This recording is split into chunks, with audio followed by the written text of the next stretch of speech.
So today, I've selected a more extended portion of this text that we often encounter as part of the Advent lection series. The story of Isaiah declaring that a young woman shall conceive and shall bear a child that she will call Emmanuel, which means God with us. Now, we usually hear that text repeated by Matthew in his gospel as he is telling the story of the nativity in his own version. And in that story, Matthew says, referent Mary, a virgin will conceive and bear a son and shall call him Emmanuel, God with us. Now, the interesting thing is that Mary did conceive and bear a son, but what did she name him? Jesus. Not Emmanuel, Jesus. And Jesus means something completely different, although similar. Jesus comes from the Hebrew words that mean Yahweh saves, Yeshua. Yahweh saves.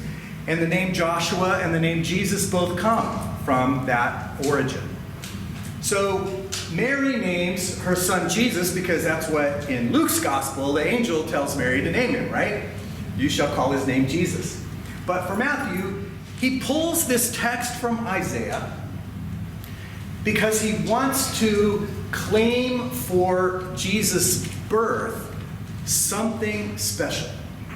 Something special that will put emphasis and make people want to pay attention to the rest of his story about Jesus' life. Why does he pull this text? And what can we learn, perhaps, by looking at the original context where those words were spoken? They weren't spoken about Jesus really at all. They were spoken to a king by a prophet in the midst of great national turmoil. So, the picture to paint is one of external and internal tumult in the land of Judah. And I keep kind of reminding you of the history because it took me forever to get this stuff straight. You had the whole nation of Israel under King Saul and King David and King Solomon. And then when King Solomon died, the nation split. There was a civil war, essentially. And the northern kingdom, called Ephraim or Israel, was in the north, and Samaria was the capital, and the southern kingdom, Judah, was in the south, and Jerusalem was the capital. And David's line, David's family line, continued to rule in Jerusalem, but another family line took over in the northern kingdoms. And they were not exactly friends. They did not get along with each other. And this was one of the moments where they really didn't get along with each other, right? The king of the north had allied himself with two other kings and were plotting to attack Judah and take over Jerusalem. And King Ahaz, this text is so interesting, it says King Ahaz shook like the leaves of a tree shake when the wind disturbs them. That's a pretty graphic image of how fearful he was and all the people around him. So Ahaz has to figure out what he's going to do in the midst of this external crisis that is being imposed upon him. But at the same time all that's going on, everything we talked about last week is going on internally. You have this problem of social corruption and religious corruption within the nation, where the wealthy elites have basically said, you know, we're going to take everything we can get, and we don't care about the people who are down at the bottom. In fact, we're going to use our money to bribe judges so that we get judgments in our favor and that go against them so that we can take their lands away from them, so that we can keep them in jail and we can occupy their good fertile lands and use them for ourselves and for our ability to make more profits. The judges were corrupt. The courts were corrupt. There was no recourse for the poor. There was no conscience or care for the poor. And on top of that, the religious life of the community was all focused on celebrating rituals and rites without any call to transform these bad behaviors on the part of the society into something that was more just and more righteous. So there was injustice at the systemic level, and then there was unrighteousness at the personal level. People were not living in ways with one another that were fair and just. Not to mention the whole society and the big institutions. So you've got this situation where Judah, the southern kingdom, is in internal turmoil and in external turmoil. And Ahaz is in the middle of that trying to figure out what to do. And his big idea is to appeal to Assyria for help. We will submit to you as a vassal state. We will pay tribute to you so that you can bring your armies in and take care of these guys that are about to wipe us out. And Isaiah says, no, that's not the right path. The right path is to trust in Yahweh, who established your throne and your family in this throne, and not to rely upon military might to get things done. Not to rely upon alliances with other nations who don't understand our faith and our ways. But Ahaz is not easily convinced. So Isaiah turns to some interesting tactics in order to try and convince him of how important it is for him to trust that God is going to be fighting for them. The first thing he does is he names his first child a very unusual name. And this is something that prophets kind of had a tendency to do. They would name their children odd names as a way to say, every time you see my kid, you're going to remember these words that I told you. And his first kid's name is Sher Jashu, which means only a remnant will return. Only a few will return. And what he's referring to is all of the armies of the nations in the north that are planning on attacking. It's like only a few of them are going to go back. They're going to get destroyed, basically. They're going to get ruined. And my kid's name is my declaration to you that that's what's going to happen. I'm so confident in God's word on this that I'm going to name my kid after what I believe God is going to do. That's a pretty interesting strategy. Not something that we do most of the time ourselves, but, you know. Well, then along comes another kid, and Isaiah names the next kid, this is in the next chapter, the spoil hastens and the plunder comes. What a name, huh? Masher Shalal Hashbaz. That's the kid's name. The spoil is coming. The enemy will be destroyed. Well, despite the fact that Isaiah has named both of his kids after what he is dead set confident God is going to do, Ahaz isn't convinced. And so Isaiah goes to Ahaz and he says, okay then, if these signs that I'm giving you in my children's names are not enough, ask God for a sign. And Ahaz becomes super pious and says, oh, I can't ask God for a sign. How often do we cloak our fear and uncertainty with piety? Oh, I couldn't ask God that. Oh, I couldn't. And Isaiah says, if you're not going to ask for a sign, then I'm going to give you one anyway. A young woman will conceive and bear a child, and that child's name will be Emmanuel, God with us. The very thing Ahaz is afraid won't happen. Now, scholars debate who the young woman is. Some of them think it's Isaiah's wife, and this is like the third child, right, who's going to be named that.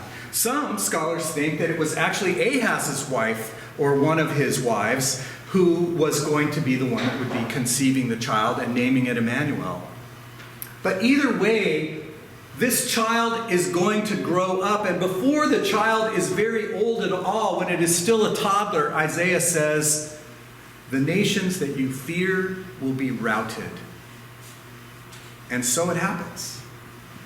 And so Isaiah gives his prophecies to the court recorders to hang on to say, "I told you so.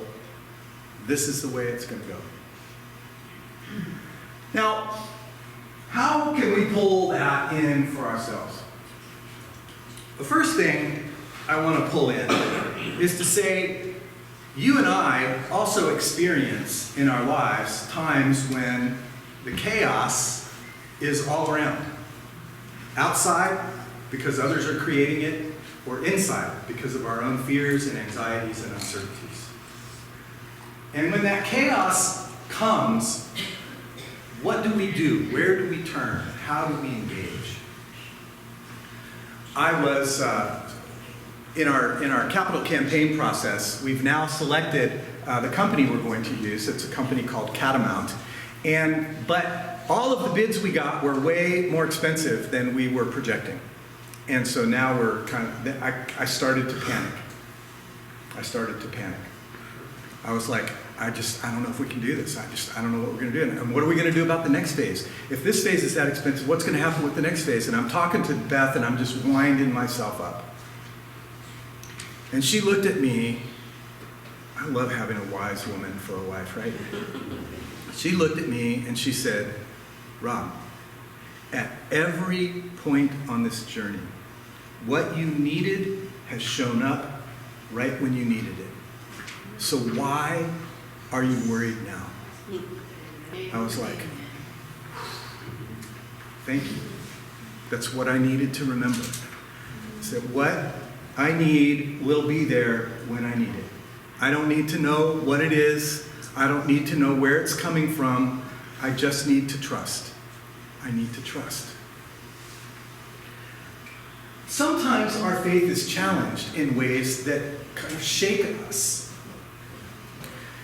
When you go to seminary, one of the things that they really seem to enjoy doing is shaking up all of the preconceived notions that you've brought about your faith and about Scripture when you arrive at seminary. And one of those preconceived notions got totally shook up when we looked at this text. Because in Hebrew, the word is "young woman shall bear a child." A young woman shall conceive a child, and its name shall be called Emmanuel. But Matthew, in the gospel, when he picks that up, he uses the Greek translation of the Hebrew Bible called the Septuagint. And those Greek translators translated the Hebrew wrong. They translated it as virgin, not young woman, but virgin. There's a big difference between those two words. Oh, yeah. Well, by codifying the word virgin in his manuscript, Matthew kind of launched the church into this very long experience of holding on to Mary's virginity as a very important thing. And when I got to seminary and I found out that that was all based on a mistranslation, I was like, oh no, what do I do with this now? Can I say that to my people, right? Or are they going to run me out of Dodge for being a blasphemer, right? But here's what I came to understand. That what made Jesus Emmanuel for Matthew was not how he was born or the virginity of his mother, but it was the way, the truth, and the life that he led, that they observed as disciples, that brought them to the conclusion that in this one, God dwelt fully. In this one, God dwelt fully.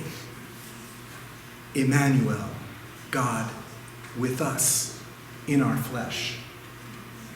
And then, when the Gospels were written some 60 years after Jesus' birth, they drew upon various means to try and emphasize what they had experienced in Jesus' way and truth and life, right? And so, what really matters for me is who Jesus is how Jesus lived, is what Jesus taught, and how well I can follow that way. That is what is most important. I don't personally need to know what Mary's status was.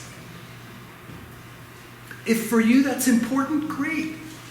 But for me, it was a blow that I had to figure out. It was a shaking of a foundation that I thought was solid. But just as Isaiah attempted to say to Ahaz in that moment when what he thought was solid was shaking, don't be afraid. God is with you and will not leave you. And that is exactly where I stand today. Doesn't mean I don't forget, or that I don't get rattled, that I don't need my wife to remind me in wiser moments than I have. That God has always shown up right when I needed God to show. And God will continue to do that if I and if you can simply trust. Emmanuel, God with us. Let us pray. Gracias, oh Dios, por el testimonio de Isaías en un momento tumultuoso en la vida de su nación. Concédeme y concédenos todos la gracia de poder encontrar tu presencia aún en medio de todo lo caótico que pasa en la vida. Ayúdanos a descubrir cuando aspectos de la vida tiemblan como las hojas de árboles en el viento, que tú permaneces firme y que en ti podemos confiar. En tu nombre te lo pedimos. Amén.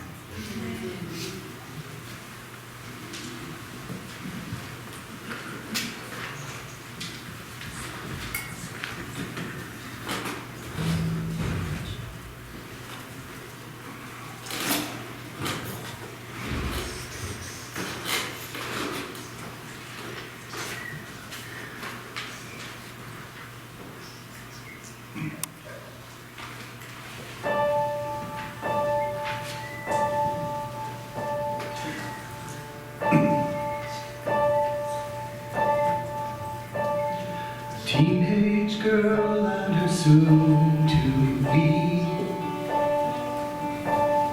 simple trip far as they could see. The sky was clear and the hour serene. Did they know what that night would bring?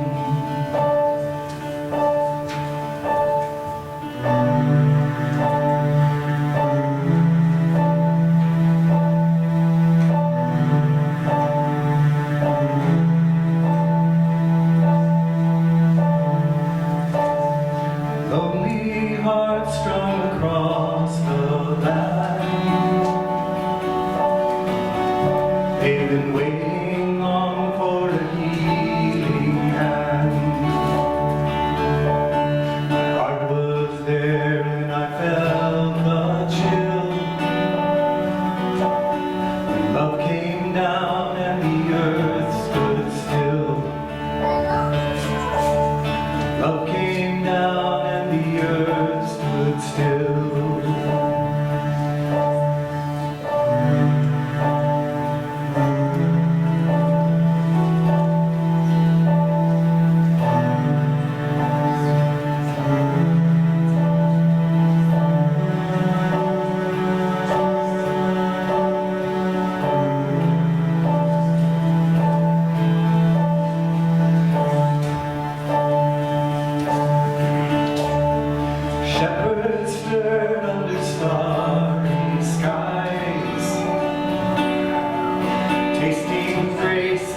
over the world and the baby boy.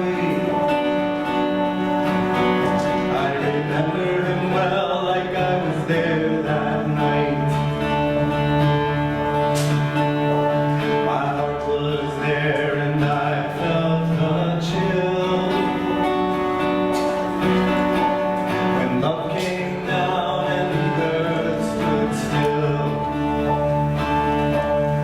Love came down and the earth stood still. And love came down and the earth stood still.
Mary Suttles is going to share why she is happy to give for the life of this congregation and its work. So, Mary, would you come join us and share for a minute?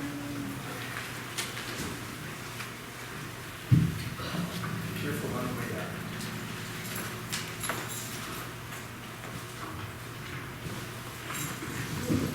Yeah, big step.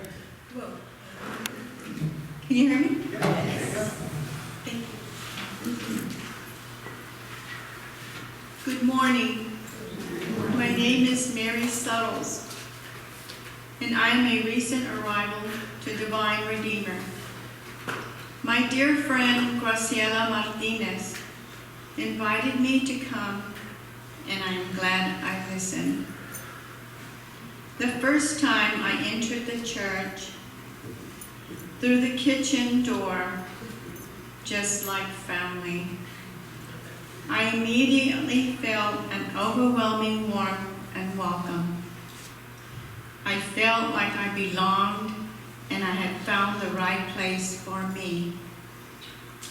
This was, of course, a first impression, but it was love at first sight. And everything that I have experienced since then has only confirmed that first impression. Today, I want to convey my gratitude for what I have discovered in this little family of faith. My mother had been my person of rock-solid faith, but she died at an early age of 42 years old, leaving me at 19 and my older brothers to fend for ourselves. My dad died 3 months later after my mom. We became very distant. My husband, Richard, and I became the only family I celebrated with. Now, however, I have an entire church family with whom I celebrate the joys and share the struggles in life. It is a rich blessing that I cherish deeply. Joining the Monday morning Bible study has been a meaningful opportunity for me to grow in faith and to build friendships with members of the church and the community. Studying with them has me desiring to grow more and more. I am asking God to lead me into new ways to serve. I have also learned the joy of giving to my church family. The first check I write from my paycheck is for my support of the church I have come to love. Divine Redeemer is my new home, my new family, and I am grateful to God for each of you. Thank you, and I hope you will join me in pledging to our family. Thank you.